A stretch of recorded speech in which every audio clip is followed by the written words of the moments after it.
안녕하세요. 오늘은 프리랜서의 이야기를 하려고 하는데 말할 내용이 꽤 많아서 섹션을 나누고자 합니다. 이번 주는 프리랜서의 장단점, 특히 돈에 관한 이야기를 중점적으로 할 건데요.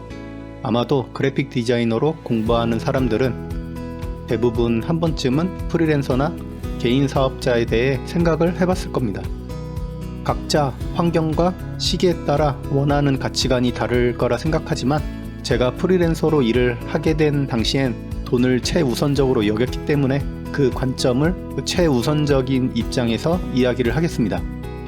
직장인과 비교하여 프리랜서의 장단점은 첫째는 상대적으로 자유로운 시간의 유동성이고, 둘째는 역시나 상대적으로 줄어드는 사람 스트레스, 셋째는 수익 정도 들 수 있을 것 같습니다. 저 중에서 그나마 객관적인 지표로 말할 수 있는 수익에 대해 이야기를 하겠습니다. 프리랜서는 우선 수익이 불안정합니다. 말 그대로 일이 들어와야 수익이 생기는데 매달 일이 들어온다는 보장은 없죠. 때문에 기본적으로 여윳돈을 모아둔 상태이거나 본가에서 생활을 하는 경우가 아니라면 리스크가 상당히 높습니다. 보통은 월세살이에 매달 카드값을 돌려막으며 생활을 하기 때문이죠. 또한 프리랜서로 갓 시작하신 분들 중에 실수하실 만한 점이 본인 수익에 대한 계산인데요. 달에 한두 번 1000에서 2000 정도 수익을 냈다고 그걸 본인의 연봉으로 러프하게 계산하는 사람도 있을 수 있다 생각합니다. 프리랜서로 하신다면 반드시 1월부터 12월까지 정확히 한 바퀴를 지낸 후 매달 입금되는 수익을 기록하여 통계를 낸 명확한 금액을 인지해 봐야 합니다. 대충 생각하는 금액과 정확한 수치로 계산된 금액의 차이는 꽤 괴리감이 있고, 추후 프리랜서로 오랫동안 일하게 될 시 평균적인 지표로 쓰일 수가 있습니다. 개인적으로는 이것은 꼭 해야 하는 습관이라고 말하고 싶은데요. 저의 경우 엑셀을 전혀 다룰 줄 몰라서 그냥 메모장에 연간 단위로 입금되는 금액을 기준으로 매달 기록을 합니다. 그리고 또 하나, 회사 연봉과 프리랜서 연수익을 같다고 생각하시는 분들도 있을 수 있는데, 예로 회사 연봉 5천을 받던 사람과 프리랜서로 정확히 1년간 연수익이 5천인 사람의 금액은 같은 가치의 금액이 아닙니다. 이유는 회사 생활을 하던 근로소득의 세금과 프리랜서로 사업소득의 세금의 차이는 상당하며, 회사 생활할 때의 생활비 및 기타 금액 등이 큰 차이가 나기 때문에 이는 달리 계산되어야 합니다. 아주 러프하게 말하자면 회사 연봉 5천은 프리랜서로 치면 최소 5,500 이상은 돼야 비슷하다고 말할 수 있을 것 같고요.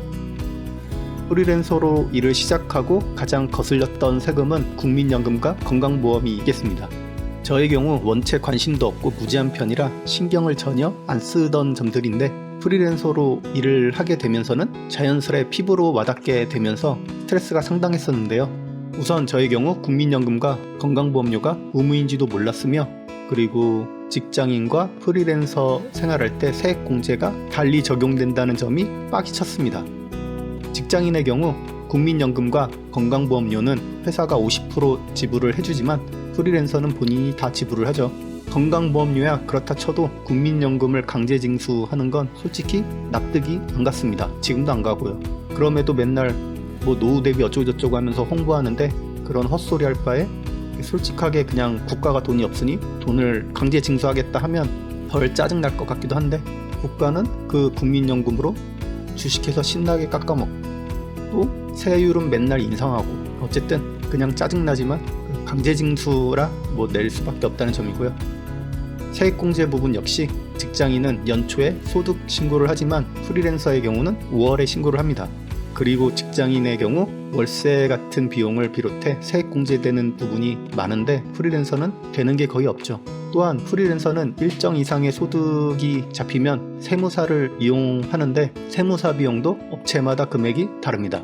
저의 경우를 말하자면 제가 외주를 써서 비용 처리를 신고하는 경우 해당 세무사에 15만원 정도 지불을 했습니다.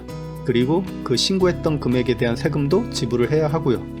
그리고 5월에는 저는 복식부기 모시기에 해당하는 경우라 세무사 비용을 55만원 지불을 했고, 프리랜서로 평균 지불했던 세금은 150에서 200 정도였습니다.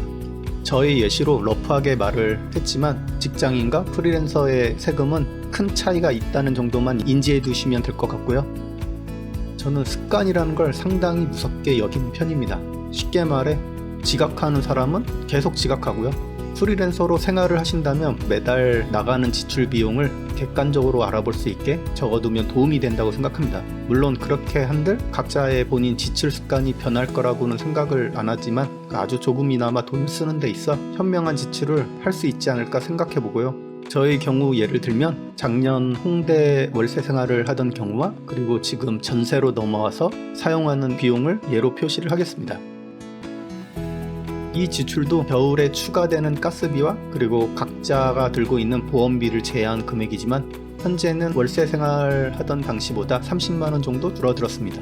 건강보험과 국민연금이 차이가 나는 부분은 그 세금의 경우 5월에 신고했던 그 해의 작년도 1월부터 12월의 소득 금액을 기준으로 책정을 하는데요. 그러면 7월이나 8월쯤부터 다시 그 작년도 소득 기준으로 적용된 세금이 나옵니다. 그래서 이를 보면 소득은 재작년과 작년과 큰 차이는 없었는데 그걸 제외하더라도 그 매년 세금은 조금씩 올라가고 있고 가장 큰 이유는 아마도 납득하기 어렵겠지만 그 전세의 경우도 개인 자산으로 재산세에 포함시키기 때문에 아마 보험과 연금이 올라간 것으로 생각됩니다. 이 말인즉 제가 올렸던 지방살이 영상에서도 언급했던 그 대출을 받아 전세방을 구하더라도 그 전셋집은 본인 자산으로 포함된다는 거죠. 뭐 여튼 법이란 게 참 복잡하고 살면서 이해하기 어려운 점이 많지만 그럼에도 월세보다 전세가 무조건 이득이긴 합니다. 다시 한번 제가 영상에서 다뤘던 중소기업 청년 대출에 해당되시는 분들은 퇴사나 이직 전에 한 번쯤은 생각해 보시길 권장하고 기왕이면 빨리 하실 수 있으면 하시는 게 무조건 좋습니다. 이유는 제도라는 게 언제 없어질지 모르기 때문이고요. 회사 생활로 빗대면 휴가는 무조건 빨리 쓰는 게 이득입니다. 시간과 사람에 대한 이야기도 간단히 하고 끝내자면 시간의 경우 회사 생활 때보단 상당히 여유로운 편입니다. 그 여유로운 시간에 본인들이 무언가를 하는가에 따라 어떤 가치관이 달라지긴 하겠지만 제가 프리랜서로 일을 할 수 있었던 시기에는 이미 저는 열정 따위 사라진 지 오래여서 그냥 아무것도 안 하고 수면과 기상도 엉망진창으로 왔다 갔다 해서 한동안 건강이 더 안 좋아졌던 시기도 있었고요. 지인들의 경우 중고등학교 친구들은 다 다른 분야이고 한 명 빼고 결혼을 해서 점점 만나기도 불편해지고 저도 꺼려지고 그리고 원체 인간관계의 폭도 좁은 편이라 프리랜서로 생활을 하면서 사회와 정말 단절이 되었습니다. 그리고 이게 길어지니까 이제 심각하게 외롭고 심심함을 느꼈는데요. 그래서 홍대에서 자취를 할 때는 정말 매일 어떤 카페에 나가서 그 카페 사장님과 친해졌는데요. 그래서 매일 2-3시간씩 떠들고 왔습니다. 그런데 이 동네는 그럴 만한 장소를 못 찾아서 그냥 아침에 1시간씩 멍 때리고 오는 게 다고요. 1년 넘게 전부터 그 지인한테 너무 심심해서 취업해야지 말은 했었는데 몸이 이미 이 백수 패턴에 적응돼서 게을러질 대로 게을러지고 그래서 다시 회사에 들어가면 그 출퇴근 시간에 적응할 수 있을 그런 불안감과 과거처럼 일에 자신감이 넘치지도 않고 가장 큰 점은 회사 생활보다 수익이 지금이 큰데 그걸 완전히 포기하고 취업을 한다는 게 결심이 쉽사리 터지지가 않습니다. 혹시나 회사 생활을 하면서 프리랜서를 하면 되지 않나 그렇게 생각하시는 분들도 있을 수 있을 텐데요. 솔직히 베스트 포지션이긴 한데 수익적으로는 말하자면 정말 길어지니까 그냥 간단히 말하자면 제 성향도 그렇게 못하고 현실적으로 가능한 상황이 못 됩니다. 어쨌든 결론은 저는 정말 심각하게 무료함을 느끼는 수준이라는 겁니다.